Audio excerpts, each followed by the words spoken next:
नमस्कार, आप सबका स्वागत है न्यूज फ्रेम के बिहार झारखंड के बुलेटिन में। मैं हूं आशिका पटेल। न्यूज फ्रेम का आगाज हुआ है आपकी आवाज को बुलंद करने के लिए, अन्याय के खिलाफ आवाज उठाने के लिए और हुक्मरानों तक आपकी आवाज पहुंचाने के लिए। तो चलिए शुरुआत करते हैं आज की खबरों से।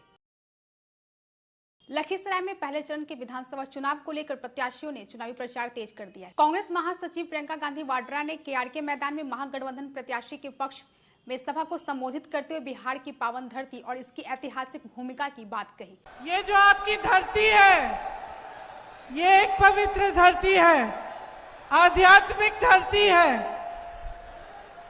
ये वो धरती है जिसको एक तरह से आप कह सकते हैं कि हमारे पूरे देश की नींव डालने वाली बिहार की धरती है।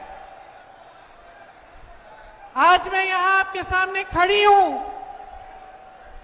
मैं चाहती हूं कि सबसे पहले आप अपने आप को पहचाने, अपने प्रदेश को पहचाने, ये पहचाने कि आपका जो ये प्रदेश है, इसने भारत की नींव डाली है, भारत का निर्माण किया है, भारत की स्वतंत्रता का जो संग्राम है उसकी शुरुआत आपके ही प्रदेश से हुई। लखीसराय से संतोष गुप्ता की रिपोर्ट। दुलारचंद हत्याकांड में जेल में बंद जेडीयू उम्मीदवार अनंत सिंह के समर्थन में एनडीए नेता सड़क पर उतरे। मोकामा के बरहरपुर गांव में उप मुख्यमंत्री सम्राट चौधरी और केंद्रीय मंत्री ललन सिंह ने रोड शो किया। खुले जीप में सवार नेताओं ने जनता से समर्थन मांगा। मोकामा से विकास कुमार की रिपोर्ट। बिहार विधानसभा चुनाव 2025 के लिए मतदाताओं को जागरूक करने के लिए बेतिया के विपिन हाई स्कूल से सैकड़ों छात्र और स्वीप अधिकारियों ने साइकिल रैली निकाली। मतदान 11 नवंबर को है। इसके लिए मतदाताओं में जागरूकता लाने के लिए तरह तरह के कार्यक्रम आयोजित किए जा रहे हैं, जिला स्तर पर, अनुमंडल स्तर पर और प्रखंडों पर। उसी कड़ी में आज हम लोग साइकिल रैली के माध्यम से शहरवासियों को मतदान करने के लिए जागरूक करेंगे। जिला प्रशासन पश्चिम चंपारण अपील करता है सभी मतदाताओं से कि 11 नवंबर को अपने मताधिकार का प्रयोग अवश्य करें। ये जरूरी भी है एक स्वस्थ लोकतंत्र के लिए और इसलिए। बेतिया से अजय शर्मा की रिपोर्ट। अनंत सिंह की गिरफ्तारी के बाद केंद्रीय मंत्री और सांसद ललन सिंह ने कहा, अब मैंने कमान संभाल ली है, चिंता की कोई बात नहीं है। उन्होंने बताया कि नीतीश कुमार के कानून राज का सम्मान किया गया और हत्या मामले की पुलिस जांच कर रही है। मैं नीतीश कुमार के कानून के राज का सम्मान किया और सम्मान करके आज वो वहाँ नहीं है। हमने आज उनका चुनाव का कमान संभाल लिया है। बाढ़ से विकास कुमार की रिपोर्ट। शेखपुरा में विशाल बाइक रैली निकाली गई। रैली का नेतृत्व जिला पदाधिकारी आरिफ अहसन ने खुद बाइक चलाकर किया और मतदाताओं से मतदान की अपील की। तो मालूम है कि बिहार विधानसभा 2025 के प्रथम चरण में शेखपुरा का मतदान होना है, जो कि 6 नवंबर 2025 को होगा। इसी के तहत सभी जगह जागरूकता अभियान चलाया जा रहा है, जिसमें कि लोगों से यही अपील है कि आप सभी लोग 6 तारीख को सुबह सुबह उठ करके आप सबसे पहले मतदान करें, उसके बाद जलपान करें। इसी उद्देश्य से आज हम लोगों ने यहाँ पे शेखपुरा टाउन में बाइक रैली का आयोजन कराया गया है, जिसमें कि जिला प्रशासन के साथ साथ पुलिस प्रशासन एसपी साहब के द्वारा लीड करते हुए पूरे शहर में हम लोगों ने बाइक रैली की है। इसके अलावा और भी प्रोग्राम हम लोग का लाइनअप किया हुआ है। जितने भी हमारे यहाँ पे वल्नरेबल और क्रिटिकल बूथ्स है, खास करके उन एरियाज़ को हम लोग कवर कर रहे हैं। वहाँ पे जीविका विकास मित्र और जो वहाँ के स्थानीय लोग हैं सभी से को मिला करके हम लोग मतदाता जागरूकता का अभियान चला रहे हैं, ताकि ज़्यादा से ज़्यादा लोग बाहर निकल के मताधिकार का प्रयोग करेंगे। हम लोग का यह टारगेट है इस बार कि हम लोग 75% से ऊपर का मतदान प्रतिशत शेखपुरा से होगा, जो अपने आप में एक ऐतिहासिक हम लोग कराएंगे। शेखपुरा से रंजन कुमार की रिपोर्ट। अब खबरें झारखंड से।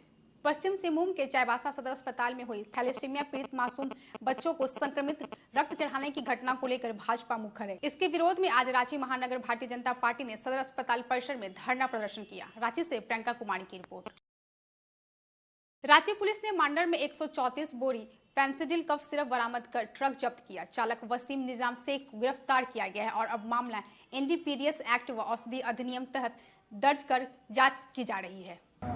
बीती रात यूपी क्राइम ब्रांच से सूचना प्राप्त हुई थी कि गाजियाबाद से एक ट्रक जिसमें अवैध ड्रग्स लोडेड है, जो अवैध कफ सिरप लोडेड है वो रांची आ रहा है और उसको कहीं और ले जाया जा रहा है बेचने के लिए।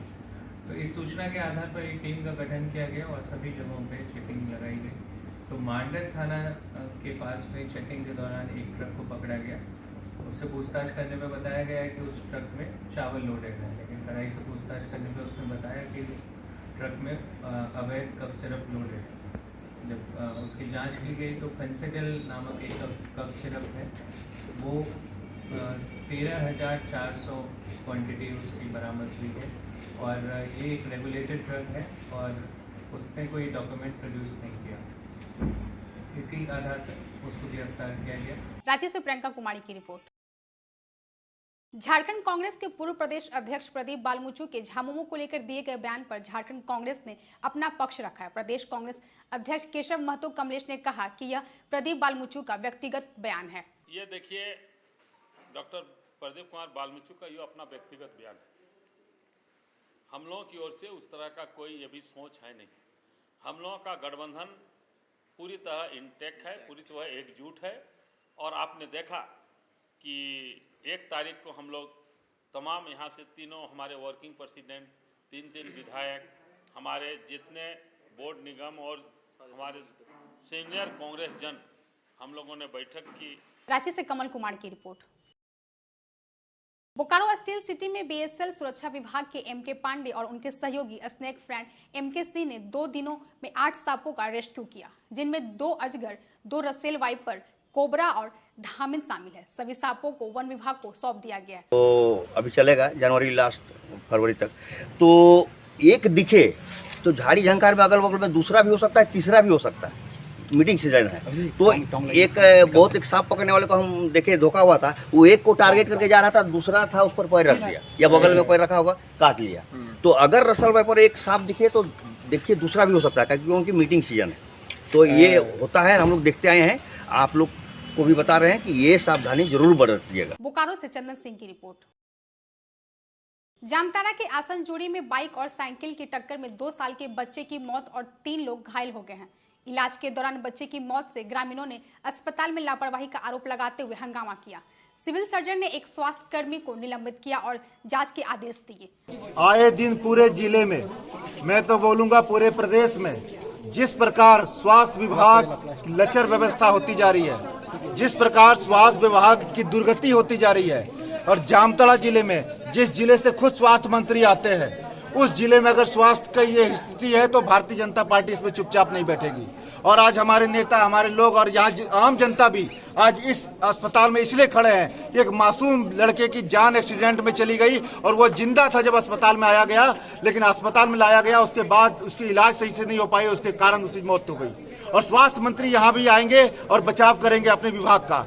इसी तरह नारायणपुर में एक बच्चे की मौत हो गई और जिस बच्चे की मौत हो गई उसके पिता के ऊपर केस कर दिया गया था ये विभाग। और जब यहाँ अस्पताल में आज लापरवाही डॉक्टर की हो रही है तो उसको बचाने का प्रयास हो रहा था, लेकिन जनता के दबाव में अभी सीएस साहब ने हमें भरोसा दिलाया है कि निलंबन की कार्रवाई की जाएगी।